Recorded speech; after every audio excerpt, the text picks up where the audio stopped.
now being that it's Monday. And, yeah, we are still dealing with COVID-19. We're still spending some time with our good friend Dr. Dennis Norem from Mercy Health discussing that very topic. Dr. Norem, good morning to you. Good morning to you guys. How's everything going this morning? It's going well. It's nice to see that we are out and about. Yeah, we are out and about as of on Friday, fully reopened on Friday, entering into phase 5, roughly 15 months since the pandemic prompted the shutdowns and stay-at-home orders. So that means if you're fully vaccinated, you can resume activities without wearing a mask, except where required by federal, state, local, tribal, or territorial laws, rules, and regs, including local businesses and workplace guidance. There, that's clear. Individual businesses can enforce their own mask and social distancing regs, which could lead to confusion. Business that doesn't require them may be next door to a business that does. You got those sorts of things going on. But nonetheless, we are opened up, and judging by looking at the population over the weekend, people were taking full advantage of it. Oh, absolutely. I was out and about a little bit here and there in a restaurant or two, and people are enjoying the summer. Now, what happens, because this topic inevitably came up, and I watched a thread of a conversation on social media over the weekend that all of a sudden, we start to get peaks and spikes, and, whoa, look, we're going all in the wrong direction. More lockdowns are ordered. It was interesting to see the responses of people online saying, no, I went through this once. You're not locking me in again. I think you're right. Given what's happened, it's going to be very difficult to go backwards to do lockdowns. But there is a concern, as you well know. There's a lot of discussion about the Delta variant, which started, I believe, in India. And that variant will probably become the dominant variant here in the United States over the next few months. In areas of the country, especially in the South, that have lower vaccine rates, we're going to see little mini pandemics, I believe, and there may be a reason to have to lock down areas. So we're back to, please, people, get vaccinated. The vaccines have proven to be very effective against the variants, and if we get enough people vaccinated, we're not going to have to worry about that. Are we going to get more data? I mean, on how this is affecting variants, or how variants are effective against these vaccines? Or are they mutating too much that we can't really get a solid answer in how effective they are? I think we're going to get data. There's always a time lag there.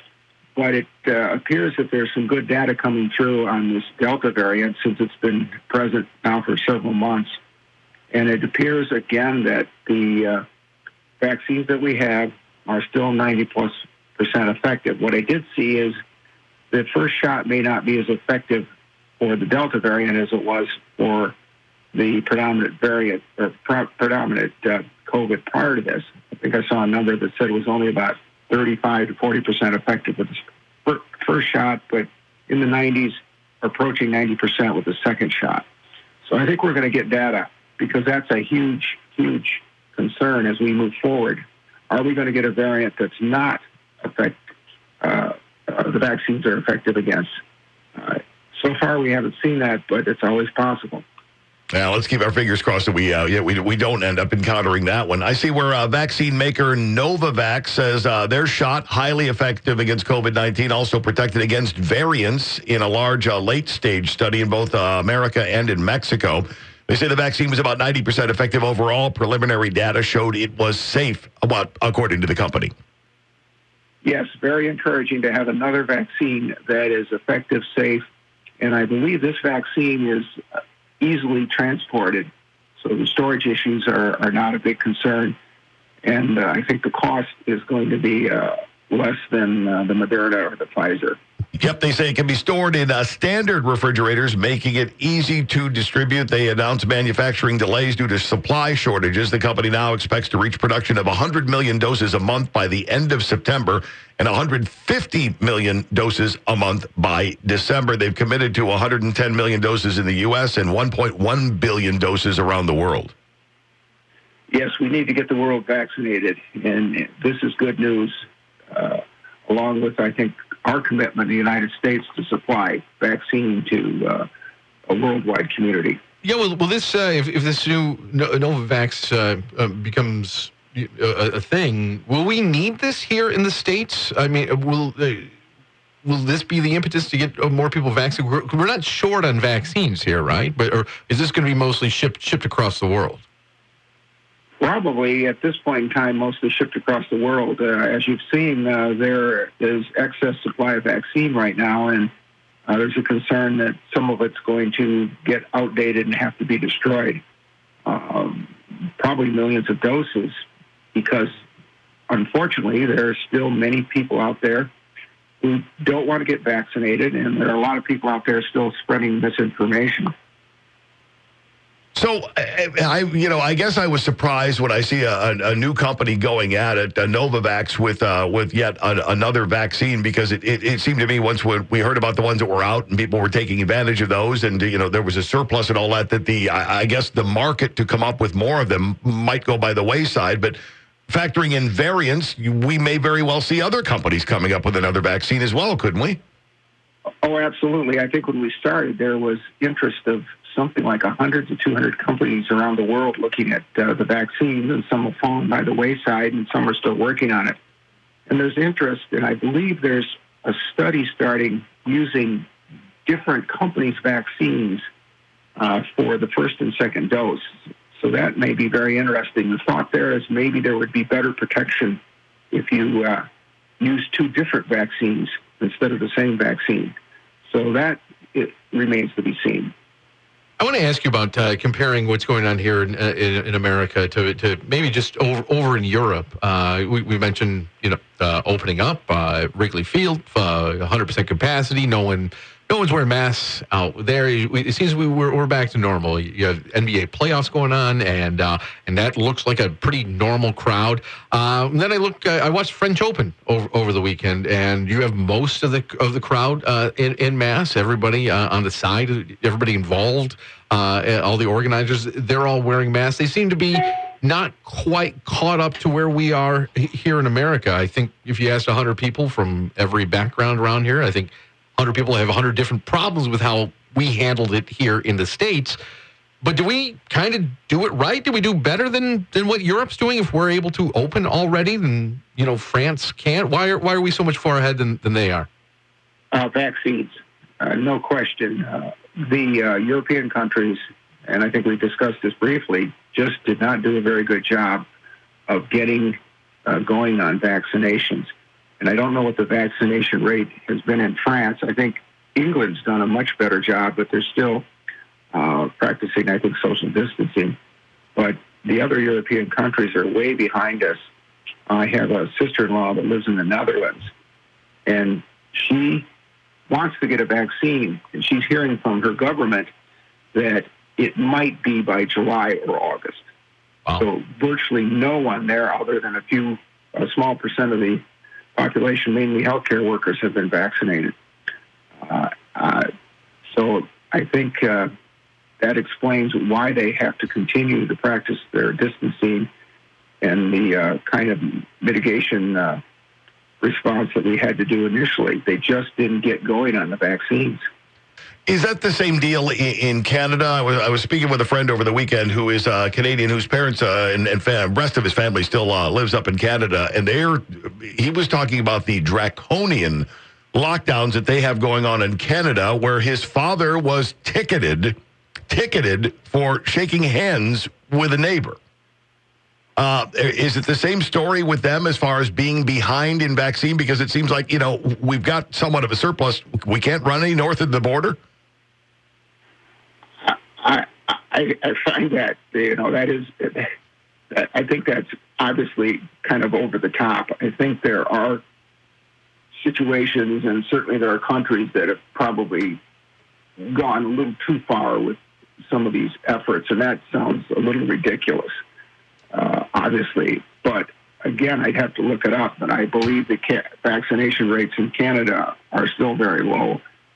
And unfortunately, we should be helping out. I think there was a proposal to get these vaccines, and especially some of the vaccines that are going to expire soon, get them across the border. It's not that far to go, Canada and Mexico, to ship some of the vaccines that may expire in the next few weeks.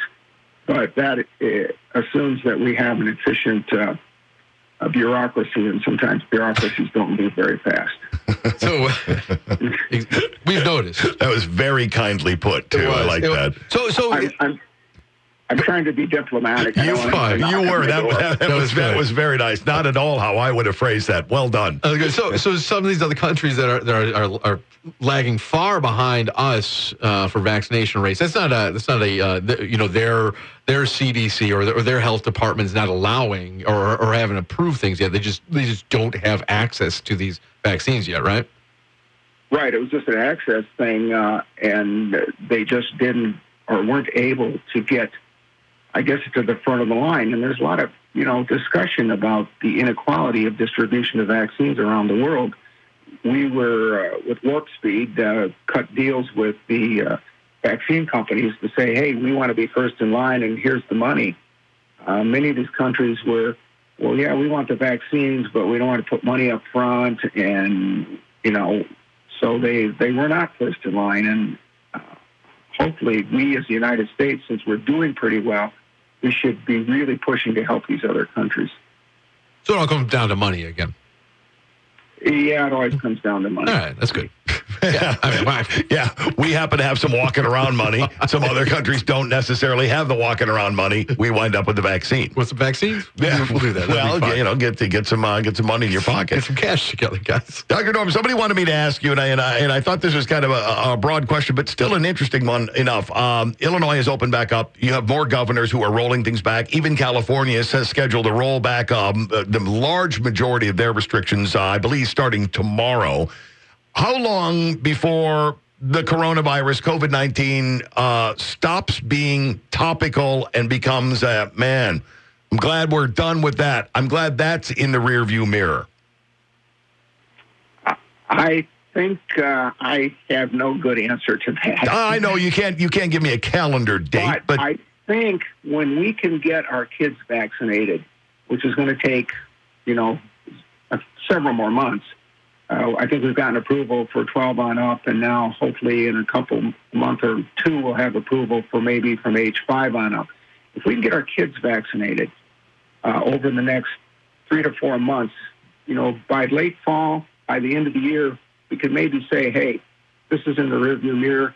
Yeah, we may have to do booster shots and watch out for variants, but you can see how effective the vaccination has been in terms of slowing and reducing the COVID rates. Without the vaccines, we would be, where the European countries are. We would still be masking and all that, and we'd have no idea when this is going to end. So I'm getting back to my point. It's a broken record, but people need to get vaccinated. And we do ask you this every week, too, I think, but the target does move. Booster shots. When will we know if we need to start getting them by Thanksgiving? I mean, when will that come down the pipeline? Are we just worried about people getting the first round first? Well, we're still worried about the first round, but with excess vaccines, I think the discussion is it would be available for booster shots. It looks like the immunity is lasting at least a year, if not longer. So I think it's an ongoing issue. It's kind of like we keep pushing the goalpost. As long as it looks like it's still good immunity, we don't have to seriously talk about boosters. But I think it's going to happen at some point. We're going to need booster shots because the immunity is going to decrease naturally. And we're going to probably come up with a variant that's going to need a booster shot at some point down the road. But it looks like we're still in good shape. And here in Illinois, everybody seems to be enjoying the long-awaited reopening and getting into Phase 5. Dr. Norm, as always, we appreciate the time. We appreciate the expertise. We're not out of the woods yet, so if you're of a mind, we would love to join you next week and kick this around some more. And we'll keep kicking, guys. And we appreciate that. This is Dr. Dennis Norem from Mercy Health.